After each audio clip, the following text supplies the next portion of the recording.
Thank you so much for coming to tonight's program featuring Michael Luo and Charles Yu. I'm Andrea Grossman, the founder of Writer's Block, now careening to the end of our 29th season. Thank you.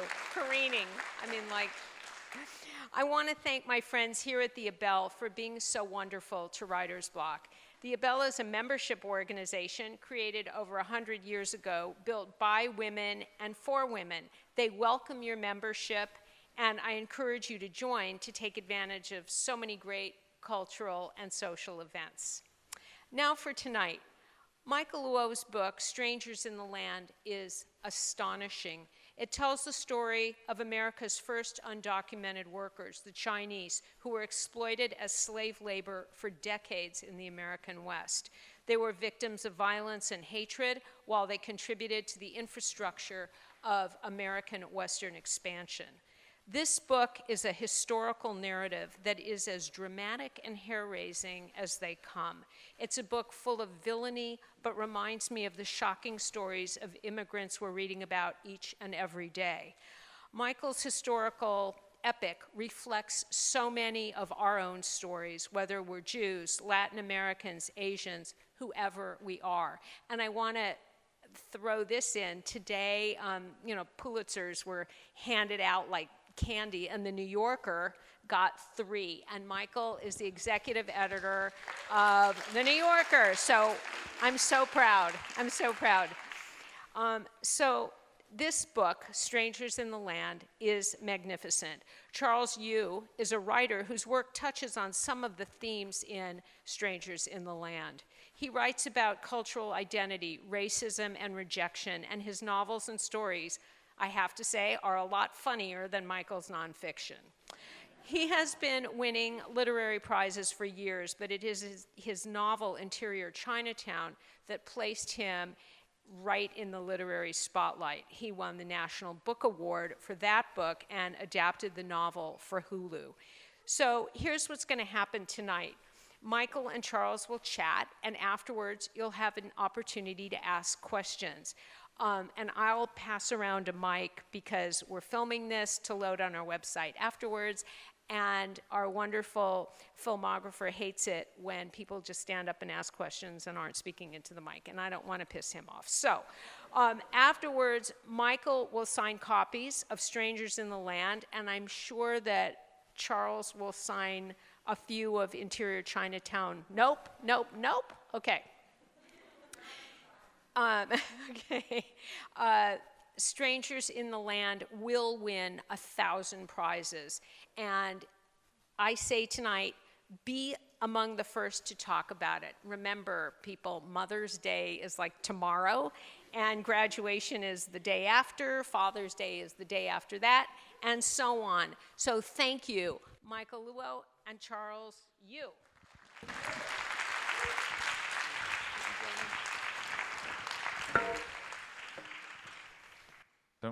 That was awesome.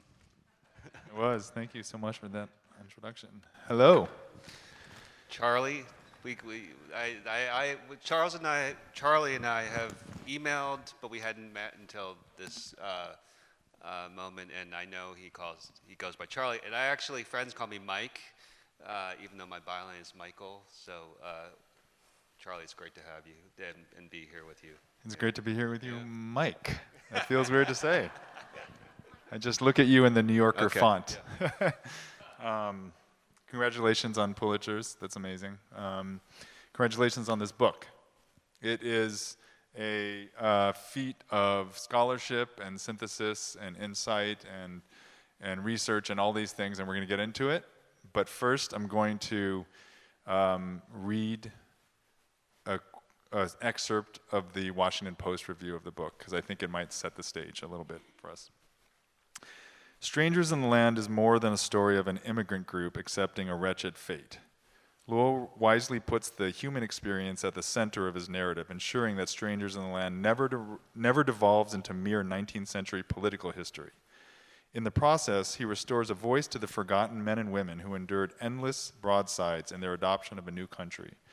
Throughout, Luo describes people who press doggedly and fearlessly for the United States to make good on its founding principles.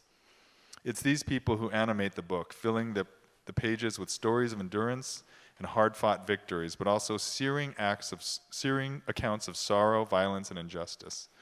Along the way, Lowell reveals something essential about America. Any democracy's promises should be measured against the way it treats its most marginalized members, at once an indictment of how our nation failed that test before, and a reminder of how some pushed against it. Strangers in the Land deserves a place on the shelf besides other essential works of American history. I agree. I think it is a book that, to me, is in conversation with other broad surveys of Asian American history and of Chinese American history specifically, but also of Howard Zinn's people's history. I think it's an account in a lot of ways that doesn't currently exist in its depth and detail, and I gained so much of it. So, just starting at the beginning, how did you come to conceive a book like this? That review, I read that on the plane I'm on a 9 cities in 9 days crazy tour, and I was flying from St. Louis to Seattle, bought the Wi-Fi for $8, and I opened it, by myself on this, and I got emotional, because I just kind of told myself I did it. The story of how this book came about most immediately is I signed the contract to do this book in the summer of 2021. It was a couple of months after the Atlanta spa attacks. We were in the middle of the pandemic and the surge in violence against Asian Americans. And I had written a piece for The New Yorker that drew on some other books that have been written about this history. Iris Chang wrote a book called The Chinese in America. There's an academic named Beth Lou Williams who wrote a book called The Chinese Must Go. There's a book called The Driven Out by Gene Felser. And I drew on these books, and I wrote about how this anti-Asian violence wasn't new, and I wrote about this bigotry and turbulence, largely from the 19th century. Then the heart of that piece was about it's called The Driving Out. In 1885 and 1886, nearly 200 communities in the American West violently expelled their Chinese residents. It's actually, I'm an educated person, I'm a journalist, and fairly conscious of my Asian American identity, but I actually didn't know about this. I don't know if anyone here knows about The Driving Out. And so that's what led to this, book proposals often are these, large documents with sample chapters,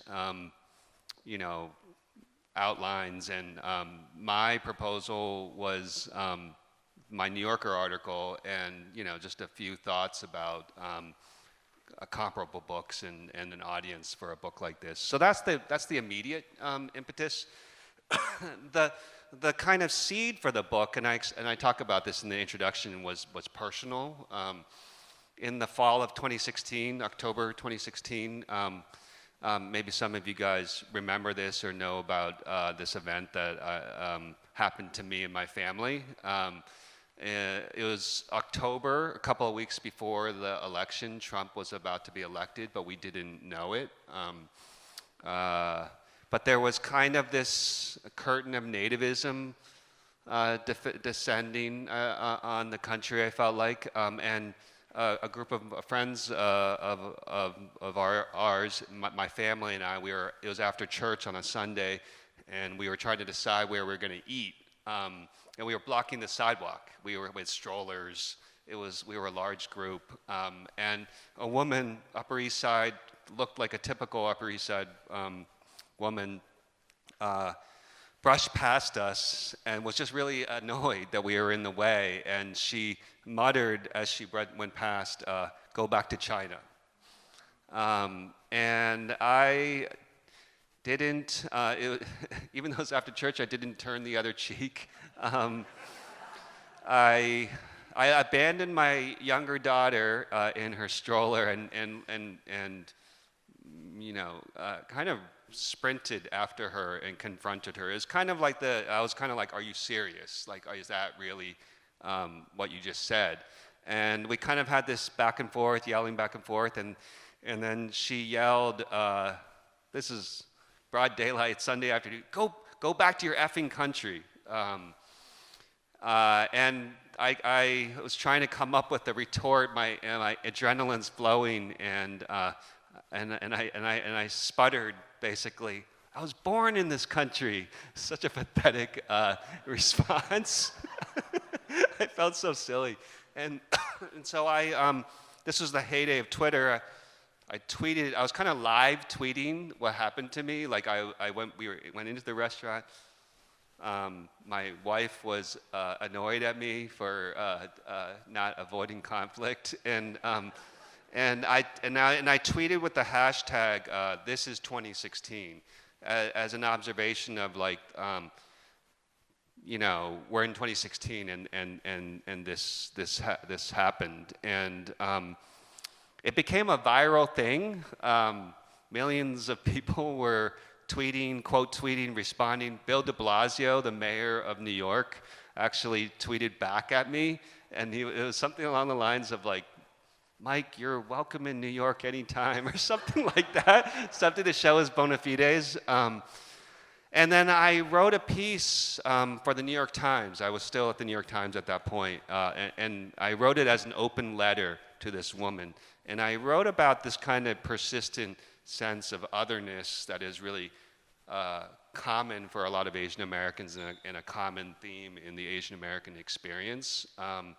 And I wrote about this kind of feeling of sadness that I had that afternoon as I, you know, went home with my kids and pushing my daughter and had my other daughter walking next to me. Just thinking about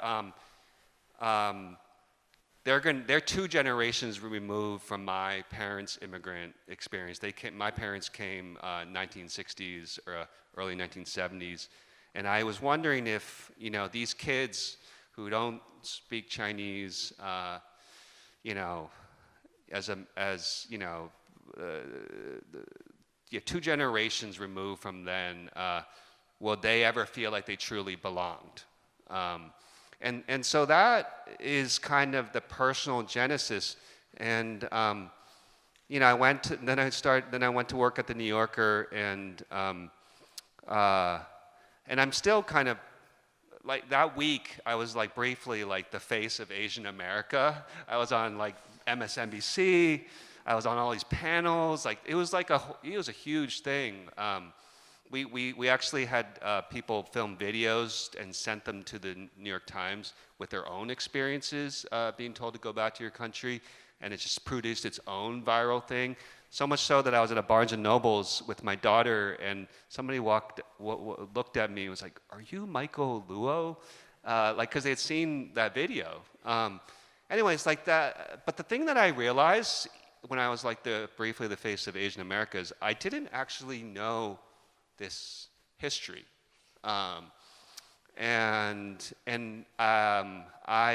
it was kind of like this seed in me that I was like, I actually am not very equipped to be the face of Asian America, and so I had this kind of desire to go deeper in that history, and it was the pandemic then, and that kind of moment of anti-Asian violence that kind of led to this. Yeah, I took Asian American Studies classes in undergrad, and I wrote a book that has some of this history in it. And I wish you had written this before I'd written my book, but I mean, I should say, Charlie, your book also is part of your book came out in 2020, and there's a line from his book that's in the epigraph to the book, and it's this question. If you, am I allowed to talk about your book?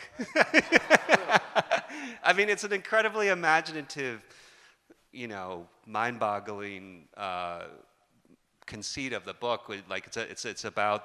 I feel silly. I'm explaining his book, but the main character is a background actor in a TV show called about a black cop and a white cop called Black and White. That's the show, and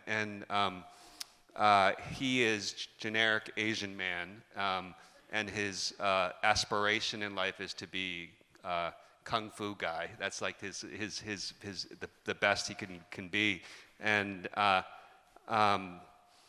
there's a scene where the epigraph is taken from, where he's kind of litigating his case before this kind of imaginary court, and he says, "Who gets to be an American?"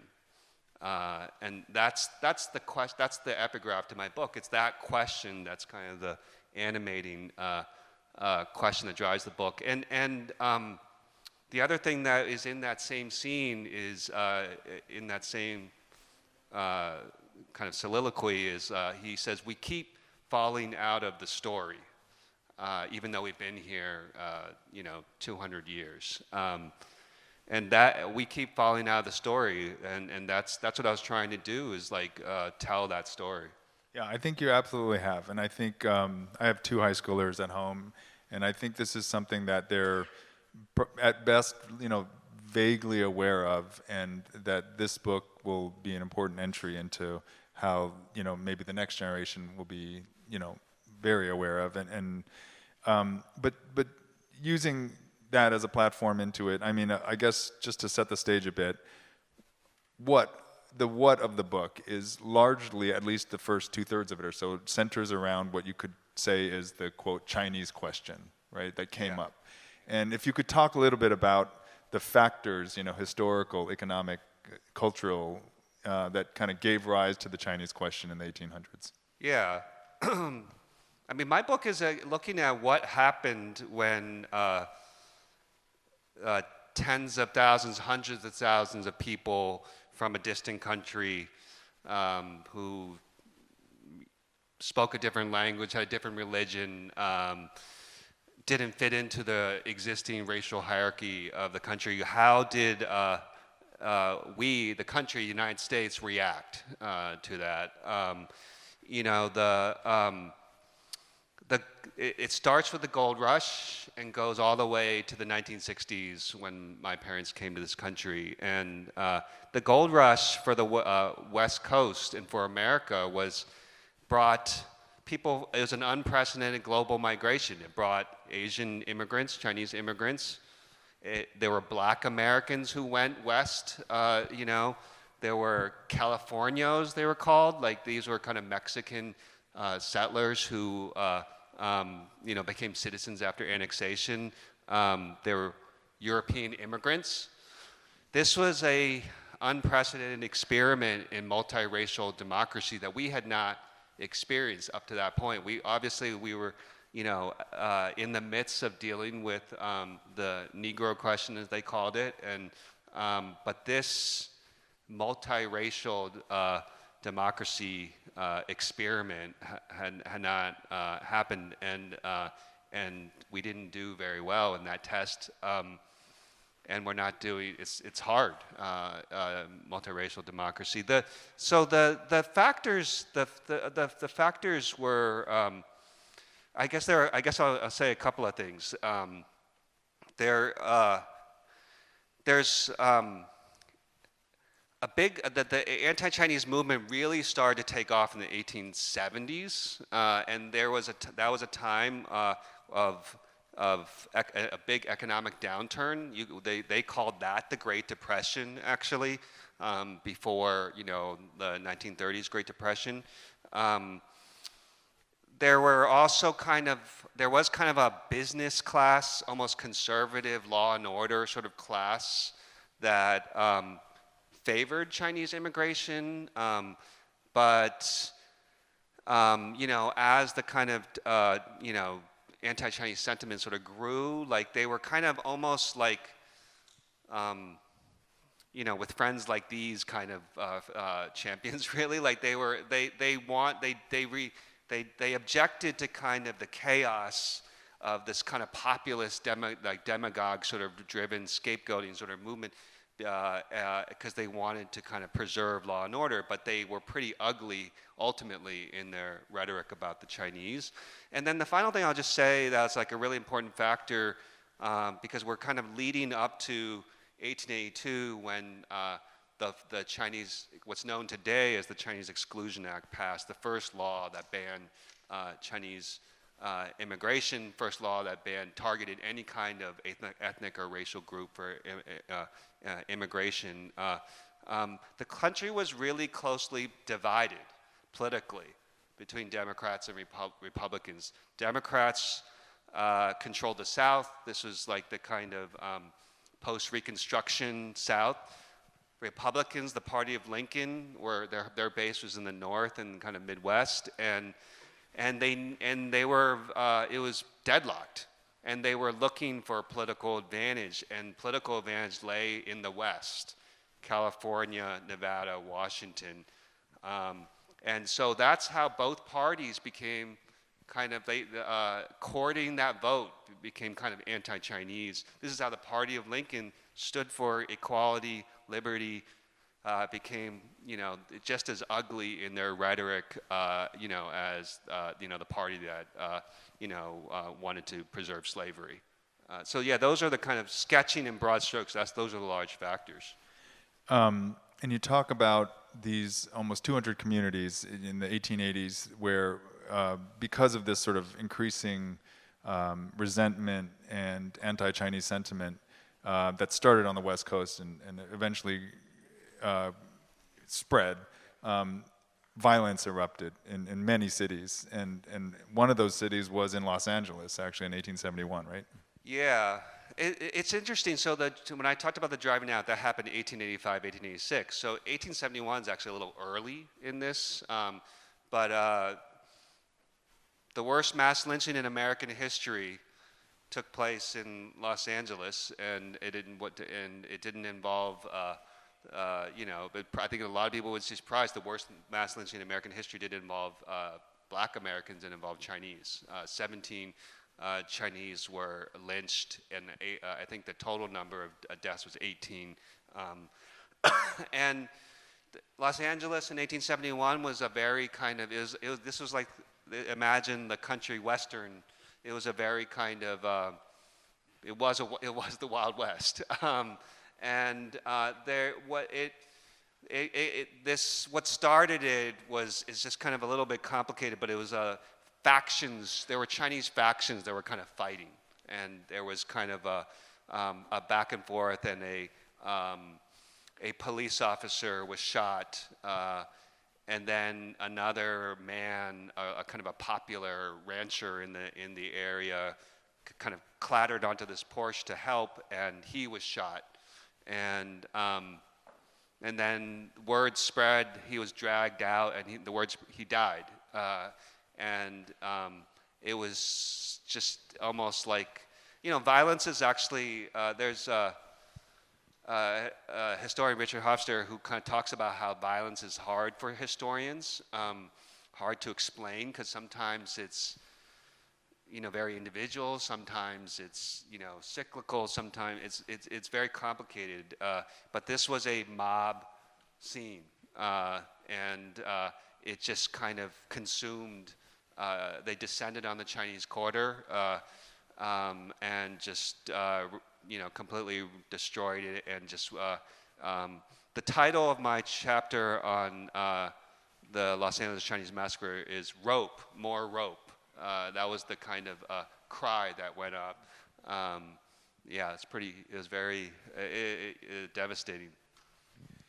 I kind of want to back up a little bit and jump up a level, and just if you could talk a little bit about, through the 1870s, 80s, when the Exclusion Act, is passed, and then eventually in the 90s it gets renewed and extended. there is this kind of growing national conversation around this Chinese question that continues even after the Exclusion Act. Yeah. And some of it is about, I think, trying to apply the white-black framework, the language of founding documents, or a kind of Yeah. mindset that the Chinese just didn't fit into, and so people either are making sort of analogy Yeah. or extension or somehow using Yeah. some kind of framework that just sort of didn't apply. And if you could talk a little bit, one, how Chinese were perceived, Right. maybe some of the arguments for and against, that Yeah. might be surprising. Yeah. Well, actually, the language, the framework is really interesting because Chinese were stereotyped as coolie laborers. Coolie was this kind of term, blanket term that was applied to them that implied a specific kind of form of enslaved kind of labor. And it actually is inaccurate. Most Chinese who came on their own free will, were not kind of conscripted into these coolie contracts.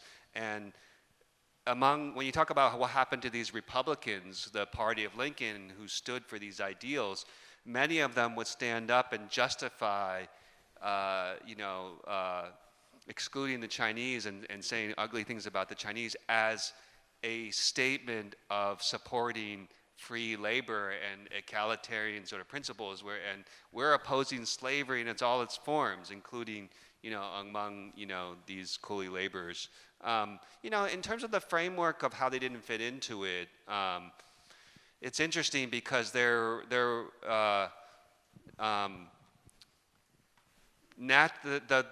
law that governs naturalization is a law that passed in 1790, and it reserved the right to become a naturalized citizen of the United States to free white people of good moral character. And so that obviously meant that people of African descent weren't allowed to become naturalized. Weirdly, there were some Chinese who were here before, the numbers started to grow, who actually managed to become naturalized, because individual judges just didn't really know how to classify them, and they're like, oh, maybe they're white, and eventually in 1870 there was a law passed that made explicit that actually, okay, people of African descent, because this was after the Civil War, after the passage of the 14th Amendment, okay, people of African descent can become naturalized citizens, but not the Chinese. And so, yeah, it's just, when you read it now, it's just kind of mind-boggling, the kind of the twists and turns that people went through to justify this. It really is. I mean, I will say the experience of reading the book sometimes almost feels like you are getting like a science fiction. It's a little bit like steampunk, where you're like, this thing doesn't belong in this century. To realize how many Chinese there were in the country and the lives they led. And as you say, some of them were becoming residents or even naturalized. And one of the things that, I was, blowing smoke at you at the beginning, which is absolutely true, which is that there's nothing like this in the sense that I've never read anything with the granularity of detail about the lives of these people. So I hope, I would love for you to talk a little bit about the process of researching that, and maybe if there are, like we talked a little bit about Joe Tape and the Tape family, just the lives of some of these early Chinese Americans that were assimilating, that were making lives here in a new country. Yeah. Well, I'll talk about the Tape family again and explain them because they're an extraordinary family. Just one little anecdote about characters and how I made them, and to tie it back actually to the Los Angeles, because we're here in Los Angeles. So when I pitched this book to the publisher, I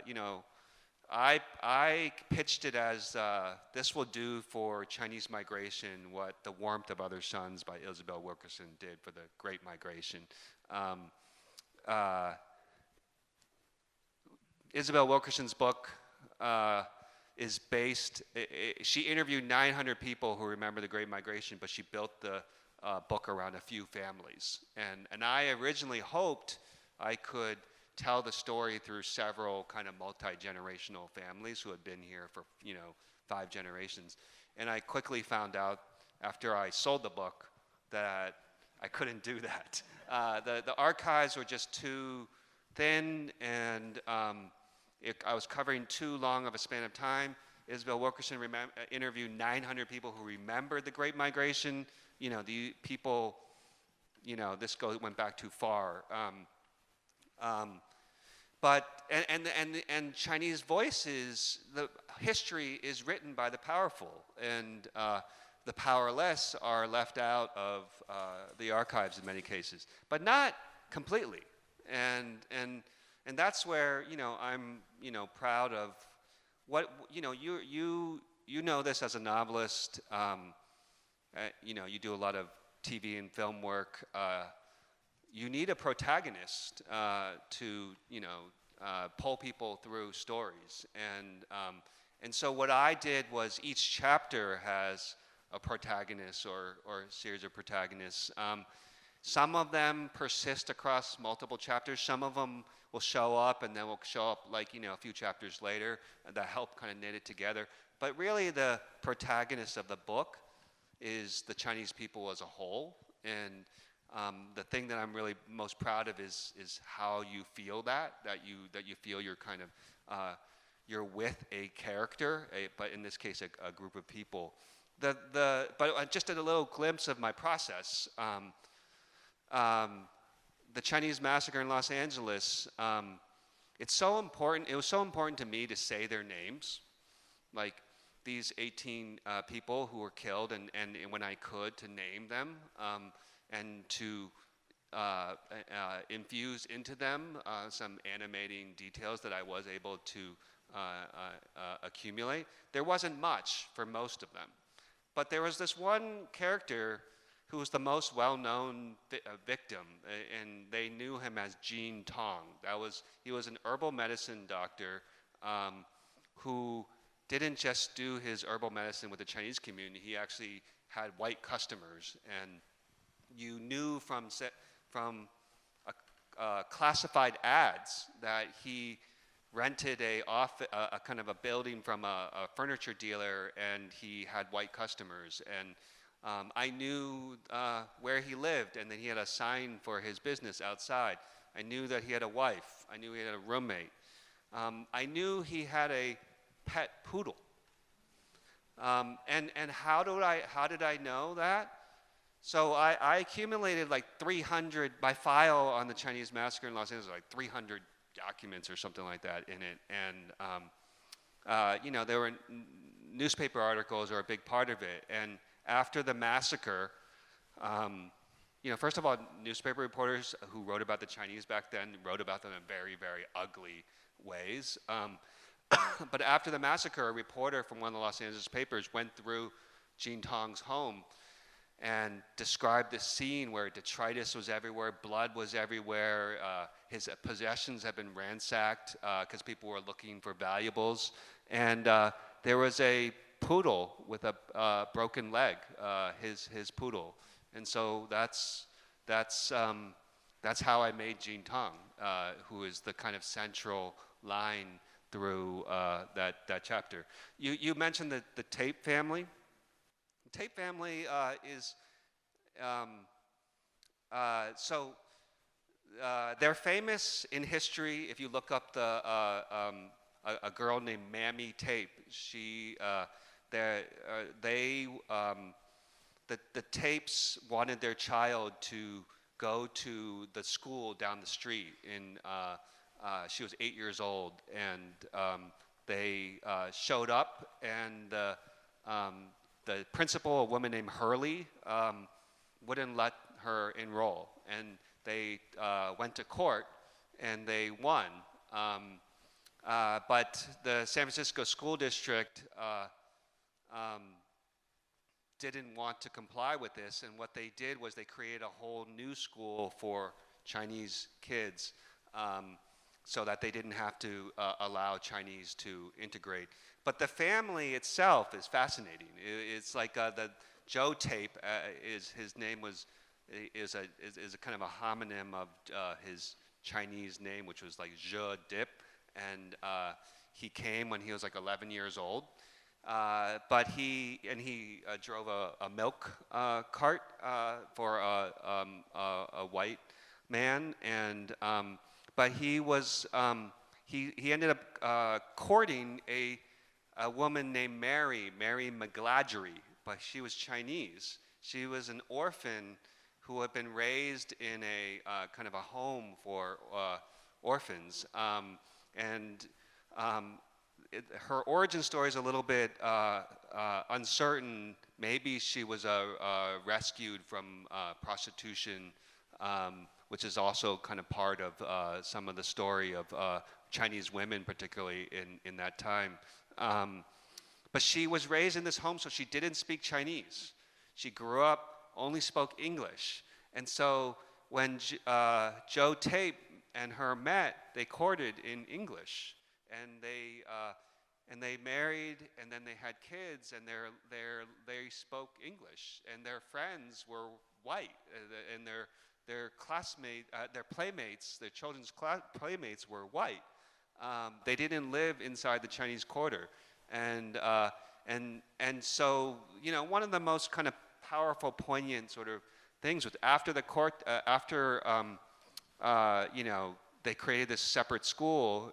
She was still, Mary, the mother, was still just completely outraged by this, and just kind of would write these kind of outraged letters to the school board of why do you discriminate against us just because we look, we are Chinese. And so it's a fascinating story of people caught in between. Yeah, it really is. Slight digression. When you said poodle, I realized I know how to sell this book to my wife, because I'm going to lead with poodle, and lead with the poodle. Yeah, yes. Then dad poodle will be tough, but I'll lead with poodle. There's so many directions I want to go from what you just said, but I think before we run out of time, the relevance to today. I think that what you're talking about is this Tape family in the 1880s, living this American life, speaking English to each other, integrated into society in many ways, socially, and it complicates the story and picture of America. It complicates a naive history that someone, I don't think of myself as a history buff, but I'm not the least read, in terms of history, and yet there's a much more complex, rich picture that also has, at 150 years ago, has all of this, many of the same things we're talking about today. I just wondered if you could talk a bit about what it's like to be publishing a book into this environment, what it was like, whether or not the research and writing of it gave you any insight or perspective into the questions that we're still wrestling with. Yeah.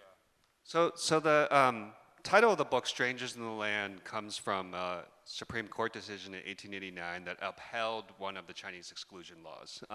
And the Justice Field, wrote an opinion sort of explaining why he was upholding this law and why the Chinese couldn't assimilate with Americans, and he referred to the Chinese in this kind of derogatory way as strangers in the land. When I pitched the book, that was the title of the book. In the little publisher's marketplace blurb, that was the title of the book, and it stayed the title of the book. I love the title. The thing about it is, my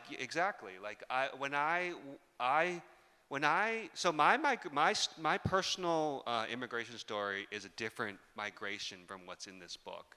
My parents came after 1965. And we could explain a little bit that basically Chinese exclusion remained essentially the law of the land until 1943, when it was officially lifted because China and the United States were allies in the war against Japan, and it would look bad if this country that was millions of Chinese were dying in this war, and you wouldn't allow their people in. But they only allowed a nominal number. 109 Chinese were allowed. So basically, it remained essentially the law of the land until 1965, with the passage of the Immigration and Nationality Act. And one important thing to know is, when the reason that law passed is because the proponents of the bill didn't believe it was going to change the demographics of the country. LBJ wanted to pick up from JFK. JFK it was one of his priorities to eliminate this quota system that governed our immigration system. He was assassinated. LBJ passed the 1964 Civil Rights Act, and he was taking this up next. But what he told, when he signed the bill, he said, he told America, this is not a revolutionary bill. And what he meant was, the 1965 law prioritized people with special skills.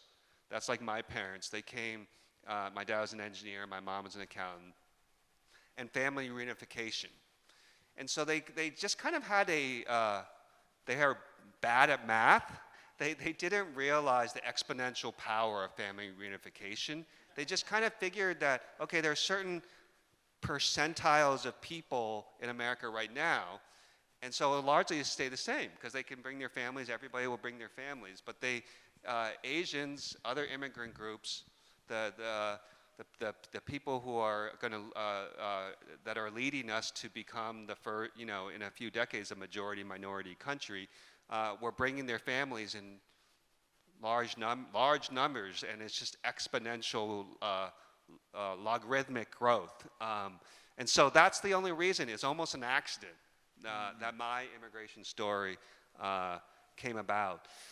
But so when this history, before I really immersed myself in it, I thought it was kind of foreign, and it didn't really apply to me. And when I really started getting into it, I was just realized, all those things, those cliches, or the past is never the past, like Mark Twain, like history doesn't repeat itself, it rhymes. I mean, this just felt so relevant. And what I say in the introduction of the book is, it's not just about the Chinese in America. It's about any number of immigrant groups that were treated as strangers, that are being treated as strangers. It really is the story of our diverse democracy. It's the story of us.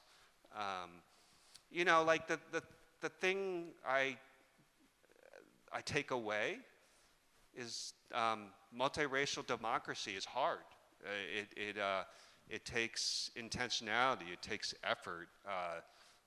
When you think about your own friendship groups, you think about your own workplaces, you think about, the New Yorker, you think about a university. Human nature, you gravitate to people you're like. Difference troubles us, a lot of people have asked in these talks, like, are you optimistic? It's a hard question to answer because I kind of, I think the stranger label remains in many ways imprinted on Asian Americans, even though I'm the executive editor of the New Yorker, and even though you had a novel turned into a TV show, and even though there are a lot of highly successful Asian Americans, but multiple things can be true at once, and that kind of precarity of the Asian American experience persists. But I'm optimistic because otherwise, what else? Otherwise, like, you're just kind of throwing up your hands. I mean, my response to it is I write this book to help us remain in the story. Yeah, I want to, looking for Andrea, how much time, do we have time? Okay. I guess first I would say, without being stereotypical, it is a little ironic that if they had let more people in who are good at math, then they may not have made that math mistake. That's pretty good. Yeah. They, Yes. whoever they is. And I think there's so many interesting things about what you just said, but my parents are also 65 ACT. You know, my father came in 65, my mom came in 69. And it's interesting to be sitting up here having this conversation, and what you said about a sort of mistake or the sense of, like, you know, Japan attacks the US in 41, and by 43, at least the beginnings of the exclusion, you know, have started, and then in 65, you know,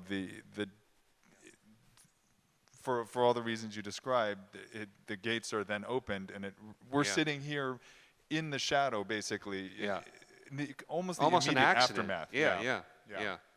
Yeah. And I think that's really important to keep in mind. It explains the trouble that we're having, you know, right now as a country.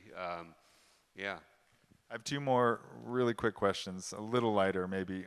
One, what is it like having a day job at the New Yorker and trying to write a book? Were they nice about it? Are you playing hooky right now, or are you? Yeah. So. The book party for this for this was last Monday at David Remnick's house. My boss, privilege of a lifetime to work for David Remnick, and I hope to work for many years to come. But it was a kind of a running theme, a joke kind of at the party, because I didn't actually take a leave to work on this book. You know, as a manager, when our writers take book leaves, it can be complicated. And maybe it's my Asian roots, but I'm very responsible. And, you know, I worked on it from 5:30 to 7:30 in the morning and weekends. But one sort of useful, you know, insight and nugget on my process is I started this during the pandemic. So we were working remotely, and my kids were going to school remotely. And so when I signed the contract, we rented an Airbnb in San Francisco for, you know, a month and 6 weeks. We moved as a family to San Francisco for, you know, 5 to 6 weeks. And because of the time difference in the afternoons, I could go to the archives. So a lot of the archives for this are in San Francisco area, in the Gold Country, outside of, you know, Sacramento. There are historical societies. And so I took a little bit of vacation. You would go to these places and just photograph like boxes of documents that I later converted into PDFs. When I came down to LA at the Huntington Library, which is incredible archives, I did hire some researchers. But one thing I'll say that I was lucky is I'm the first person, I think, to write this history as a beneficiary of digitization. You know, now 19th century newspapers, so many of them are online, full text searchable, newspapers.com. If they need a evangelist, a product placement, I would volunteer.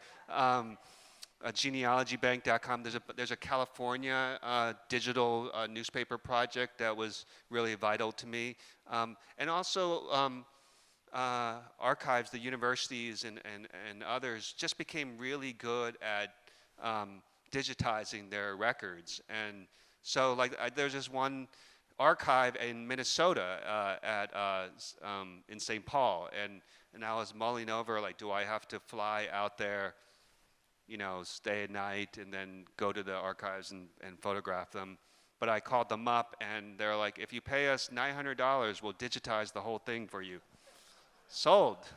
And so that's how I did it, and you'll have to pay for my master class productivity lesson. You know, I'll charge for that. I mean, it's a great story, and also another reminder of the vital role that libraries and universities play in the creation of work like yours. Totally, yes, totally, yeah. Last question, we are in LA. Who plays Michael? No, I mean, what's the are we Ken Burns treatment of? I mean, I think it is. I think to bring it. This book is amazing, and let's not short sell the book. But is there any world in which you would be interested in that sort of thing, and to bring it to an even wider audience potentially? Is anyone in the audience who's a producer who would like to talk to me after I'll be over there? I mean, but seriously though, like this. The stories in here are there's so much drama. I mean, you do film and TV. Actually, beforehand, I was kind of quizzing him a little bit about like how this works in development and things like that. And my book agent and I have talked about this, and and there's somebody who specializes in kind of taking nonfiction work and and that process of shopping it around or whatever, and what I was told as a kind of be realistic about it is that Hollywood isn't interested in period work right now. They're just interested in IP derivative stuff, or there's so I was warned about that. I think maybe there might be possibilities in kind of documentaries. The thing about it is like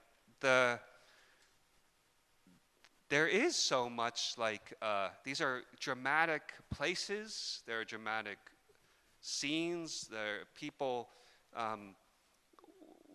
What I see in the arc of this history, what I saw was a narrative arc.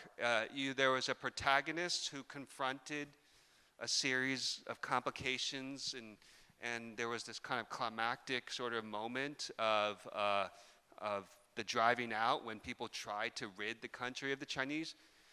They didn't succeed, and so you have this kind of confrontation, this kind of climactic sort of moment, and what emerges is a story of resilience and persistence, and I think that's the stuff of Hollywood.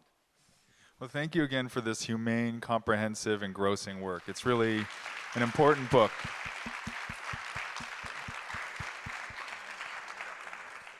Okay, I do have the mic, so if you have any questions, please stand up. You first. Hi there. So my name is Yvonne Liu, and I am a budding writer too. And so I had a HuffPost piece read by 3 million, and I have a great agent, New York agent.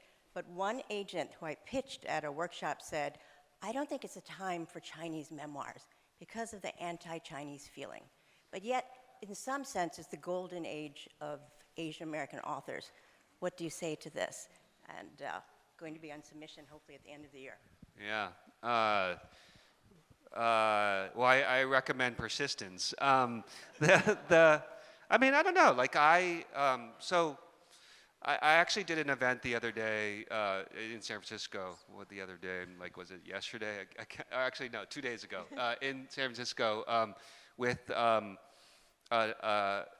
new publishing outfit called Third State Books, and they publish exclusively Asian American authors and stories, and they are trying to occupy space because they see the publishing industry as very as not having room for their voices, and I love what they're doing. And Stephanie Lim, who runs it, I was in conversation with her, and in some ways my story is kind of like.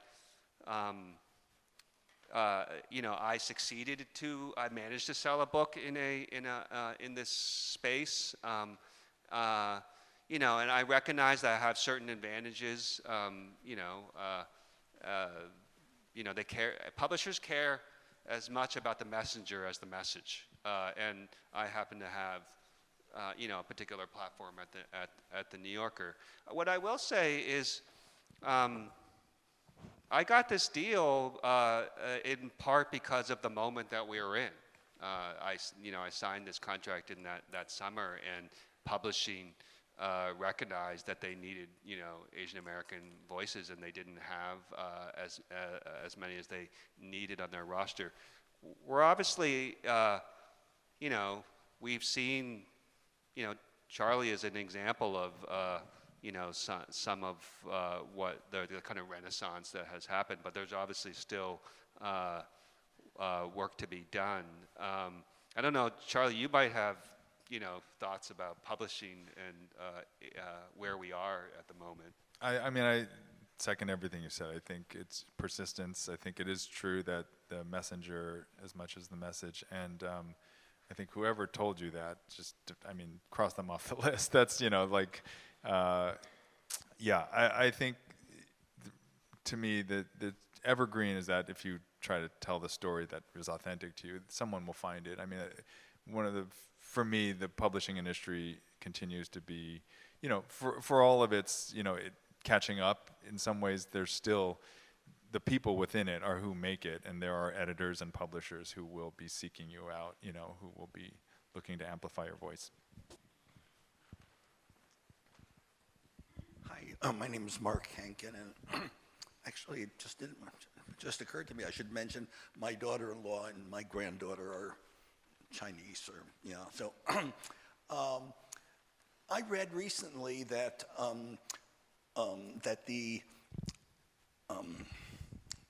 now it slipped my mind. I read recently about that a Chinese person, somebody who's born Chinese racially or whatever, physiognomy, I don't know, whatever they call it, left who was born in the States, left, and when he came back, they weren't going to let him in, but it went up to the Supreme Court, I think, where they held that yes, because he was born here, he's a citizen. But can you put that in context with I read a Supreme Court decision years ago where they talk about Chinese as subhuman, and of course they can't testify or have contracts. And how does that all, when, where, and add in the Ku Klux Klan? Oh, right. You're probably thinking of Wong Kim Ark, maybe, like that established the principle of birthright citizenship. You should be in the lexicon of everybody, every school child, and every citizen of America. Yeah. And, right now, we have a president who has written an executive order to overturn birthright citizenship. It dates back to Wong Kim Ark was the one who enshrined this principle for this country. His story is fascinating, and I won't go into it in tremendous detail, but it's really interesting because there are parallels to this moment. 14th Amendment says, someone who is born in this country and subject to the jurisdiction thereof is a citizen. And before Wong Kim Ark, there was a teenage Chinese boy named Luk Tin Lee that was in the California Circuit Court. It was upheld, but it was Wong Kim Ark that went all the way to Supreme Court that established the precedent. What was going on back then, because of the anti-Chinese movement and people's desire, that the fear that, if they become naturalized and then they have children, and then we're just going to now be overrun, and they're going to accumulate power, and this is bad. There was a legal theory that they were kicking around back then, that the clause in the 14th Amendment that says subject to the jurisdiction thereof.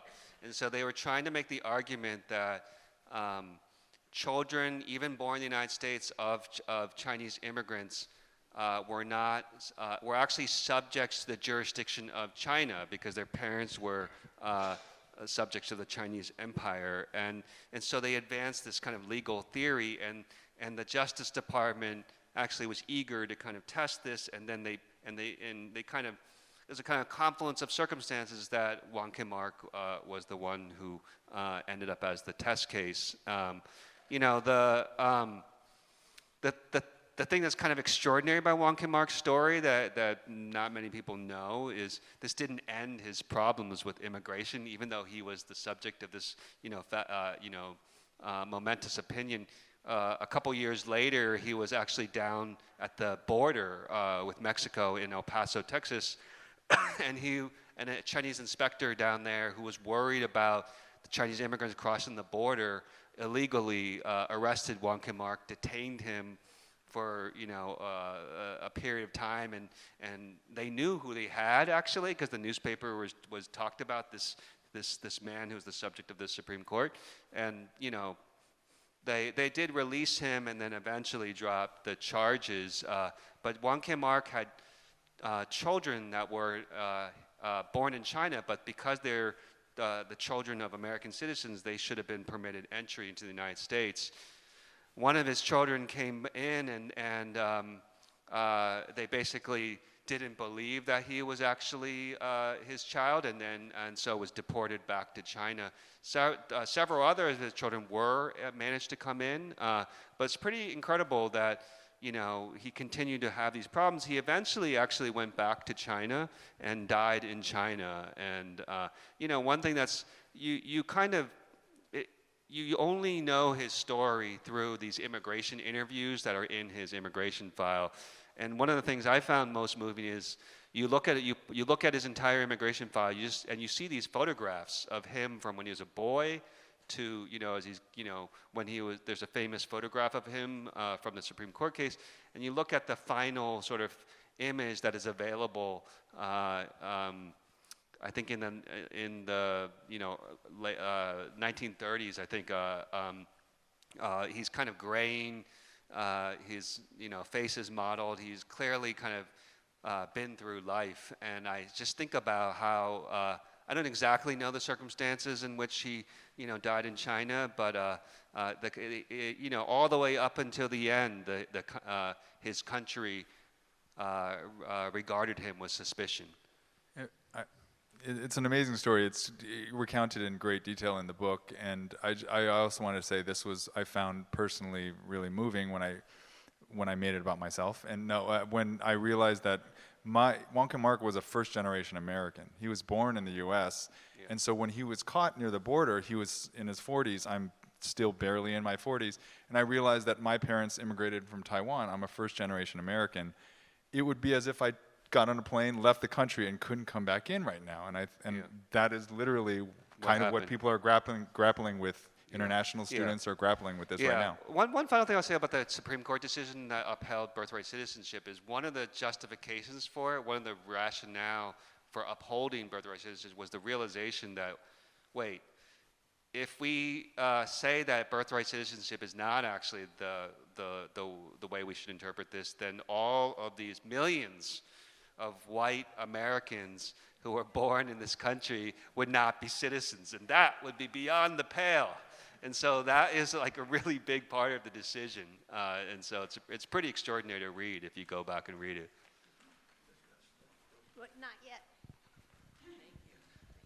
Hi, Lori Aoyang. Hi, Charles. We met before. There's too many scary parallels to what's going on in this country today.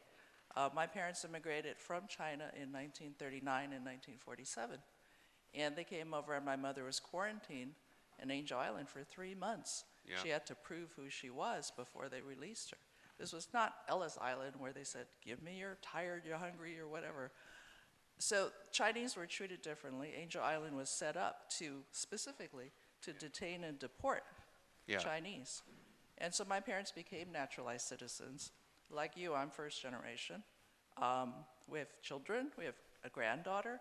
My husband's family has been in California, Americans, for like 4 or 5 generations. Yeah. So I appreciate your optimism, and I agree. We should try and stay optimistic. It's really hard. But how do we get past the being seen as perpetual foreigners? Both of you have talked about this. I mean, oh man, I can't answer this question very well.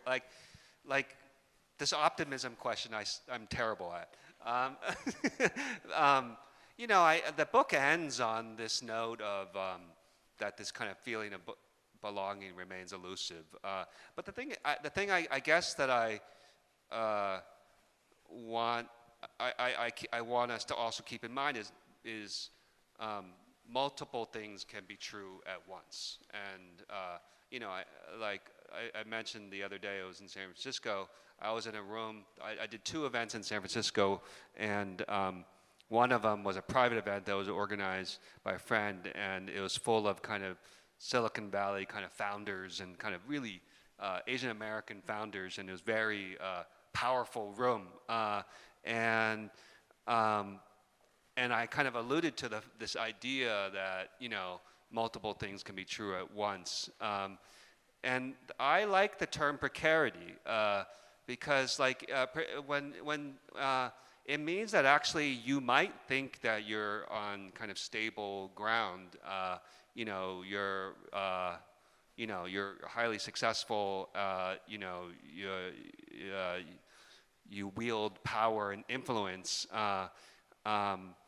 but you shouldn't lose sight of this kind of recurring theme in history that the Asian American experience, this precariousness of the Asian American experience, remains. Maybe, I mean, now you're falling back onto cliches of like 2 steps forward, 1 step back. I don't really have any other answer besides I think it's just helpful to know the history, to know how hard it is. That this is difficult work. It takes effort pushing that boulder up the hill. Another cliche, but it would be immediately deleted from the New Yorker draft. New Yorker editors live in fear that a cliche will be found in a piece that you edited. You could lose your head.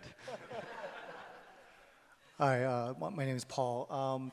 Several years after you had your Go Back to China incident, I had kind of my own, somebody on my street that I lived on got upset at me and said the same thing. And I think in some level, your op-ed or your article emboldened me to confront her and just say, confront her. And so this should be an easier question than the optimism. You know how like after you get an argument, you always think, oh, I should have said that. And you said your best retort was, so what retort do you feel like you could have gone back and said if you had more time? Because I did the same thing. I was like, oh, I should have said this, but I didn't. Well, now I could just hand her this book. I wrote a book. I could get. No, she'll ask for royalties. You don't want that. Yeah. I would hand her the book. Yeah. You should thanks, Mike. Okay, you're right. Okay. Okay, I think last question. Well, I don't know if it's the last question, but anyway, my name is Fei Li, and my family came over in the 1880s. Wow. So yeah. I know the story. I thought about asking members of the audience in San Francisco, because there's so many people who go back 5 generations, asking them, anyone whose family goes back to the 19th century, to stand up, because it's just such a powerful testament of resilience in the human spirit. Well, It's so amazing. we are first-generation Americans. Yeah. All right, we go through a whole history. But my question to you is, after doing all this research, what do you think about why Chinese Americans are not more politically engaged? I think that it really disturbs me. Right. Yeah. I don't know. I mean, it's hard for me to speak for entire people. But I will say, I got to interview my parents for this book, and